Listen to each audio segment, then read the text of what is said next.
Now, a plea has been filed at the Delhi High Court urging them to direct the central government to give a roadmap for vaccinating children in the age group of 12 years and below for COVID. A bench of Chief Justice D.N. Patel and Justice Jyoti Singh said it would hear this plea. Now, the counsel for the petitioners, a 12-year-old girl and another, submitted that presently vaccination is being administered to only children of the 15 to 17 age group, of that age group, and that no roadmap has been given by the government for vaccinating children below the age of 12 and, below that age, and for the children who are 12 years old. We're now joined by the petitioner, Tia Gupta. Her mother, Nyoma Gupta, is joining us as well, and Bihu Sharma, the advocate, as well.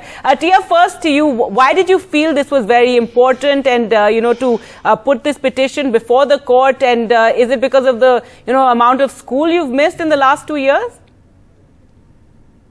Yes, and we've not been able to go to offline school in the past 2 years, and a lot of children are now getting stressed at home because we're missing our childhood and now supposedly wonder years, right? And the government has not given any roadmap, and we see people in other countries children in other countries go to school and them getting vaccinated, as the Pfizer vaccine has come out for 12 and above in other countries. So I just raised the question, why isn't our country also giving us a roadmap? And what are you hoping that the court would direct the government? Don't you think the government is now, it's opening up the vaccination? They've just opened it up for the 15 to 17 age group, and hopefully soon it will open up for your age group as well, and we'll get the right vaccines as well for your age group. Yes. I just want a roadmap where vaccinations for 12 and above are thing, even if they give, a roadmap basically, yes. All right. Nyoma, if you could also, just add in there on why you feel so strongly about this, and you're worried that there's no roadmap yet, that it's just recently that the government announced that vaccinations between the 15 to 17 age group, but when will it go for the ones who are younger? So we initiated this whole thing in August. So we've been raising questions for this rather early. At that time, we couldn't even see anything happening. So I think this petition showed some direction as to whether we will be getting the vaccinations, if at all. Those questions were also unanswered. Currently, we get to know that 15 plus are getting it. What are the queries for 12? There are all unanswered questions. Even if you tweet about the topic, you're not given any sort of clarity whatsoever. So one day, as I repeated this, Tia had come up on the lunch table and said, "Mom, I want to go to school. My friends are having mental health issues." And this is not supposed to be the normal, right? You open malls, you open rallies to go, you have millions of people going to a political rallies, but the people who are supposed to be educated and who are the crux of this nation, they are completely ignored. These queries made us go to petition, and it was my partner Bihu and I who decided to initiate this whole process. All right. So interesting. So Bihu, this petition initially came up before we even knew about the vaccinations for, the 15 to 18 age group. And yes, that too came up after a lot of demand, a lot of pressure was created here at NDTV as well. We've been talking about this throughout, and the need for children to go back to school safely, and concerns among parents that if children aren't vaccinated and they go back to school, they could become carriers. We have joint families, and, vulnerable people in our families as well. So that's a worry. So tell us more about the petition. So the petition basically talked about, and we really sought for children. Now, children means not just a section of a particular age group, 15 to 17 or 12 to 15. We were seeking from the entire age group of especially a 12-year-old and the ones who are been left behind. Now, what happened is, way back in May, we filed the petition. In August, the government said that they already are looking into a roadmap for 2 to 12 years. Imagine, from 2 years to 12 years. But we are sitting in January now. Right. There were trials. This is their own admission. There were trials which were going on. We have not just one vaccination, two. Now we are at a booster stage. But there is nothing for a section of that vulnerable section, so we say. So as we say.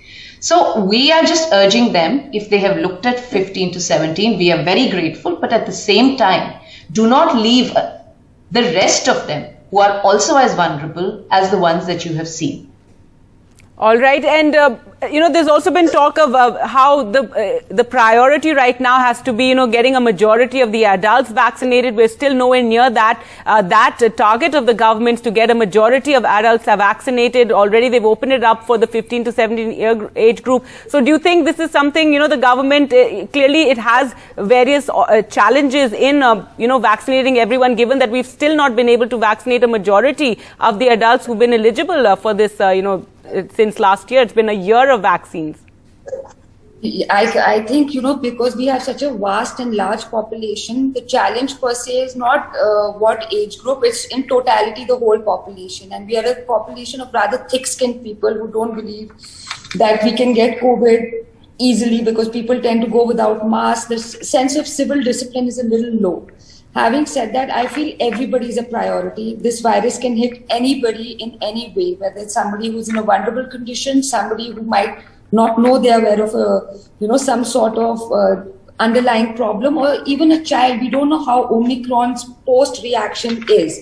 So having said that, I feel everybody is vulnerable and everybody should be the priority of the government. The Indian government should value every Indian, whatever age group they are. I don't see that happening as of now. All right. So you're worried also about, the long-term impact an illness from Omicron could have. Tia, so are you hopeful that, you'll feel safer once you get the vaccine? Are you hopeful that the government will, indicate when people of your age group will be eligible for the vaccine? Definitely, because there's a lot of scientific studies have shown people who have got the vaccine are obviously safer from COVID, right? But obviously Omicron is still a case study, so I cannot say for sure. Right, and I found it interesting that, you talked about fundamental right to education or the right to be educated, and that is something that's getting impacted with, the way the vaccination drive is currently, it's being given out, and the fact that schools have got affected, not just you kids in cities, but of course in rural India, that's the big worry where, many children don't even have digital devices and can't go to schools. Absolutely. It's such a varied effect. As I said that, you are so rightly saying in rural areas, the children don't have that access. Even the weaker sections in cities don't have that access. And when you read about England making this just into a flu, I don't know what is their science background. I'm not much of a science person in terms of my study, but they are making life as normal as possible. If our kids are sitting at home for 2 years, our lives are not normal as parents. Their lives are not normal as children. So somebody has to strike this whole balance. Who has to do it? The government has to do it. So that is why we have filed this petition in the first place. All right, and hopefully we'll get clarity soon. Thank you so much for joining us, and all the best, Tia. And great to see you, going to court there, demanding your right to get vaccinated and your right to education. Thank you so much, Bihu, also for joining us on the program.